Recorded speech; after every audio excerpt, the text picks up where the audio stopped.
Hello and welcome to another A-level history revision session on Russia and Revolution. And today we're going to be considering, was Russia transformed in the period 1881 to 1914? Transformed meaning totally changed. And here's a quick thought for you. The harder you work, the luckier you'll get in your exam. So when you open your exam paper, what will you think? Have you revised all your topics? So no matter what question comes up, you'll be thinking, yes. Okay, so let's get going. Was Russia transformed 1881 to 1914?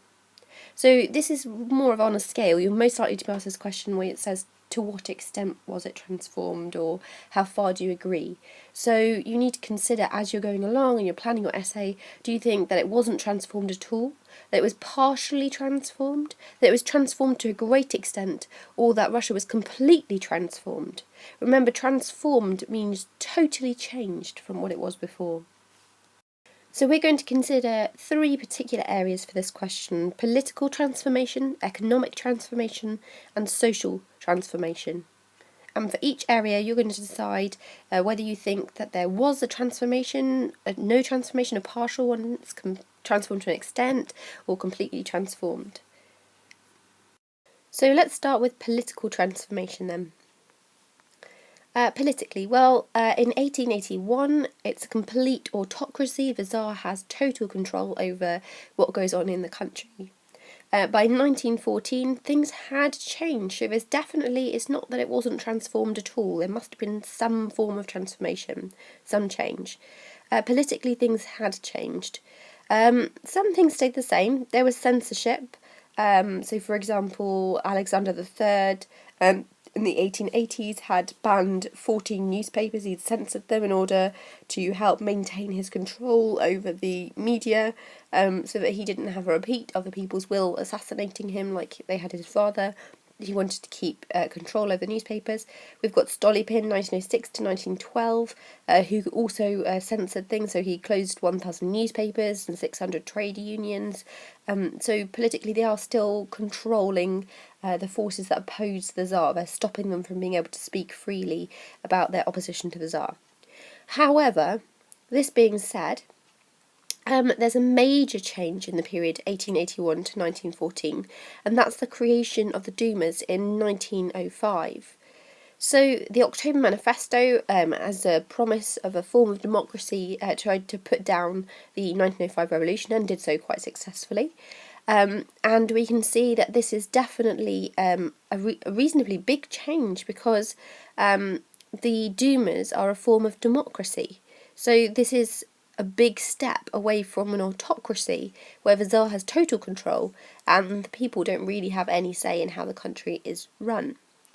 The first and second Dumas only lasted about 3 months, which in some ways shows how powerful the Tsar saw the Dumas as, because he closed them because he saw they're speaking out against policies like Stolypin's land reforms in the second Duma, and the criticism of the Tsar's administration of the military in the Second Duma as being quite dangerous. So this does show us that actually the Dumas did have a powerful voice. Otherwise, if it had meant nothing, the Tsar just would have let the Dumas continue to say that they didn't like things, and he wouldn't have worried about it.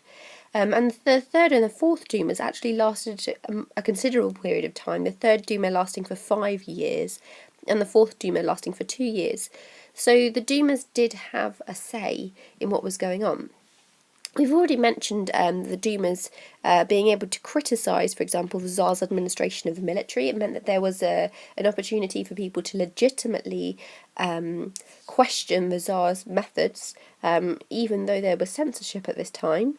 The Duma was able to criticise the Tsar's administration of the military, so it gave a voice to the people.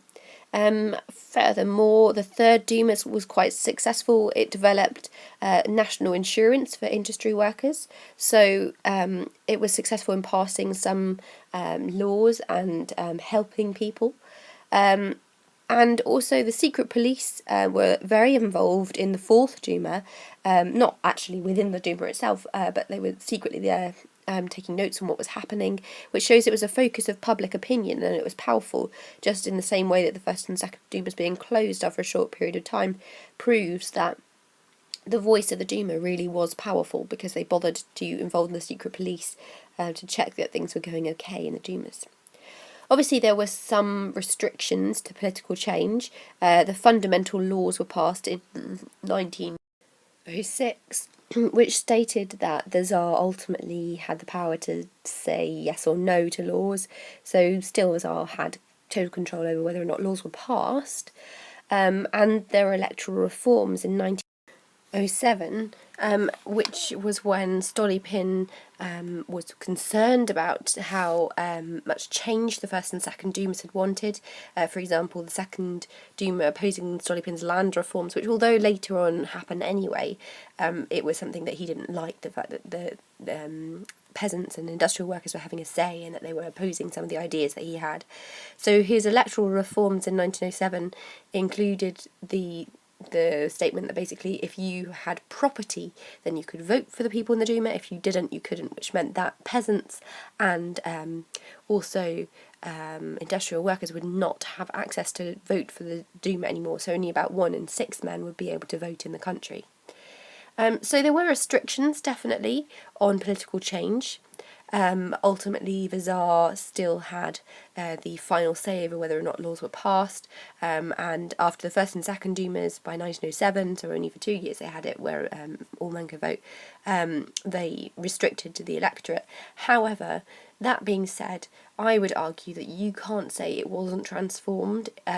Politically, Russia was at least partially transformed, and perhaps transformed to a great extent because it introduced a form of democracy which wasn't previously there, and the fact that the Tsar was so concerned about the First and Second Dumas to close them so quickly, and the Fourth Duma, for example, where he's got the secret police involved, shows that he really did believe the Duma had a powerful voice in politics. So therefore Russia was transformed to a great extent in the period 1881 to 1914. Okay, so how about socially? Was Russia transformed socially? Maybe not at all, partially, transformed to a great extent, completely transformed? Let's have a look. So in some ways we've got reasons that, or ways rather, that Russia was transformed. So, for example, it's undeniable that there was a process of urbanization from the 1890s, which was the great spurt under Witte, the industrialization of Russia, and it did lead to a massive increase in the number of people living in cities. So it was a big change to the way that people were living. It wasn't necessarily a good change. There were poor living conditions in the cities because of massive overcrowding, huge increase in the population. Sometimes that could make it quite hard to feed everyone as well if the population suddenly increased rapidly as it did during the process of industrialisation. However, it was a big change, and that's what we're looking at. We're not looking at was it transformed for the better, it just says was it transformed. So always consider what the question is you're being asked. Also, we've got to consider the wager on the strong. So Stolypin introduced, as part of his policies from 1906 onwards, the wager on the strong, the idea that if the peasants were prosperous, if they were well off, then they'd be less likely to rebel against the Tsar as they had done in 1905. So he introduced ways for peasants to leave the Mer, the commune to which they'd been tied after they'd been freed, theoretically, in 1861. And he did this by getting the Mers to agree that they would redistribute land and that peasants could buy their own pieces of land from the Mer so they could become independent, because he believed that if peasants were independent and they had their own piece of land rather than communally farming, it would encourage them to try out new techniques of farming and perhaps take more ownership over what they were doing. And indeed, he did manage to increase the number of people who owned land. It went from about 20% of people to 50% of people. And also agricultural production did increase from about 45 tonnes a year in 1906 to 61 million tonnes, I should be saying, in 1913. So he did have an impact on agriculture and on ownership of land. However, there are limitations to how much people's lives were transformed. So obviously it was not a positive transformation, as we've already discussed, although it was a transformation. It was quite a negative transformation for many of the industrial workers in the urbanised cities. And also, if you consider the wager on the strong, only 20% of peasants initially took up the loans, although later on it rises to 40 and 50%. And those peasants doing so were also mainly already the better off peasants. So not those living in the most poverty being able to own this land. Remember that people were still quite concerned about, although they could own land because Stolypin had encouraged the Peasant Land Bank to give favourable rates of loans to people, they were quite worried about taking out new loans. Only recently had the redemption payments been written off, and lots of people were worried about owing lots of money to the government. And famines and harvest failures continued to be a problem. So in 1892, 1898 and 1901 there were harvest failures despite the increase in agricultural production, and the fast growing population meant that there still wasn't really enough food to go around. Industrial unrest also continued. So, for example, in Leonard Goldfield, there was a massacre in 1912 when the workers rose up against their bosses, and the army were brought in to act against these workers who were rebelling because of the poor working and living conditions when working in that mine. So socially, I don't think you could say that life was completely transformed. And it's up to you really. I'd say probably it's either partially transformed or transformed to a great extent. It depends on how you want to justify it. So you could say transformed to a great extent, not in a positive way, but perhaps in a negative way because of urbanisation and the effect on the industrial working class. However, you could argue that perhaps it was only transformed partially because actually a large percentage of the population were still the peasantry, and although they could leave the Mer and ownership of land was increased partly, overall there were still harvest failures, it was still hard to grow enough food for everyone, there's industrial unrest, so their living standards haven't really changed much from earlier on in the period in 1881. Okay, and finally, economically, was Russia transformed 1881 to 1914? So in some ways, Russia was transformed economically. So we have, obviously, as we've mentioned already, the great spurt that occurs in the 1890s under Witte, the finance minister. So the Trans-Siberian Railway was built and it was opened finally in 1902.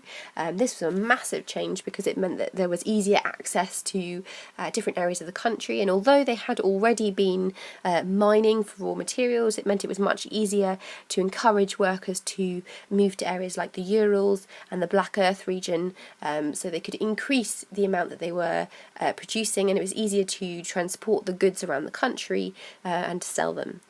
There was also the introduction of protective tariffs, which in some ways was positive for the economy of Russia, although not necessarily for the people of Russia.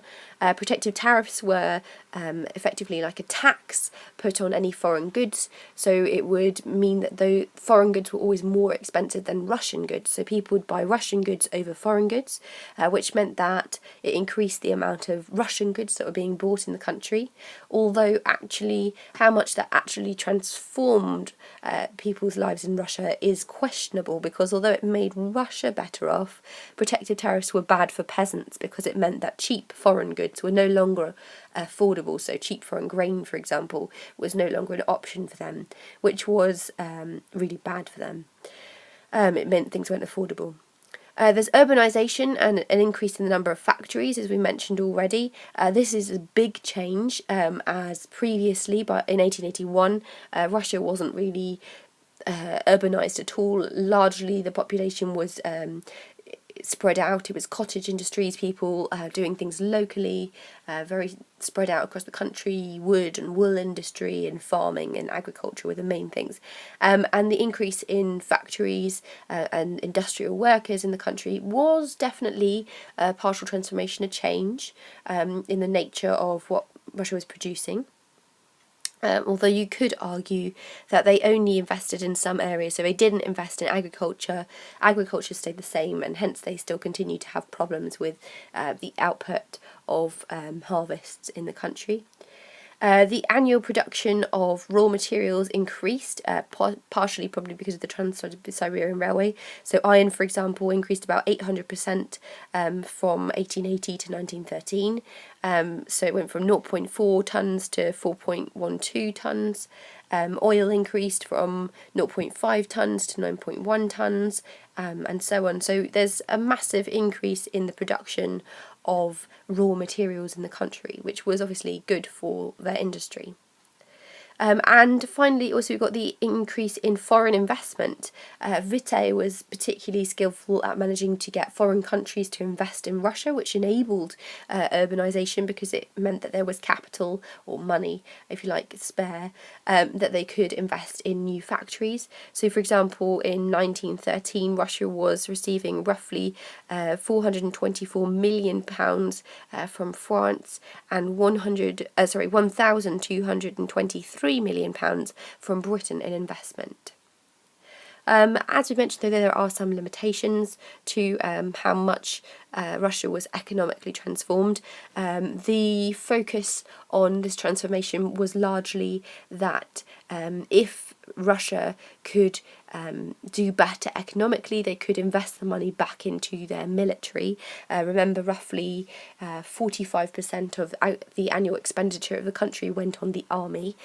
So they only focused on certain goods being made. It wasn't consumable goods that they were creating in all the factories, and also agriculture wasn't developed. So in some ways the goods that are being produced in the factories are not things that necessarily the industrial workers or peasants could access or buy. There's a high level of inflation as well, not maybe as high as after 1914, but 1908 to 1914 there's about 40% inflation rate, so goods were still very expensive. Protective tariffs, as we've mentioned, were bad for peasants, and the national income in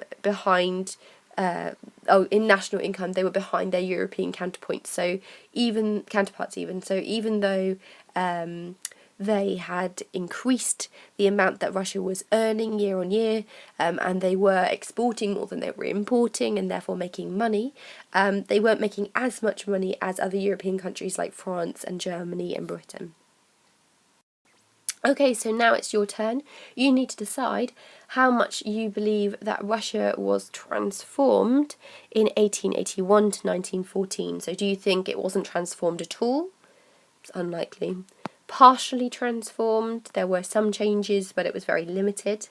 It was transformed to a great extent. There were quite big changes made, but not everything changed. Or it was completely transformed. It was totally unlike what it had been before. Try and justify your decision. So, for example, what was most transformed? Was it politics, society, the economy? And also, if you're aiming for an A grade at your A level, then consider for different groups how much was life transformed. So perhaps for those owning property, for the peasants, for the industrial workers, for the Tsar, how much was Russia transformed from their perspective? Was it more transformed for one group than another? That doesn't necessarily have to be a positive transformation. It could just be a transformation, a change. See if you can plan your answer to a question like this one. Good luck with your revision.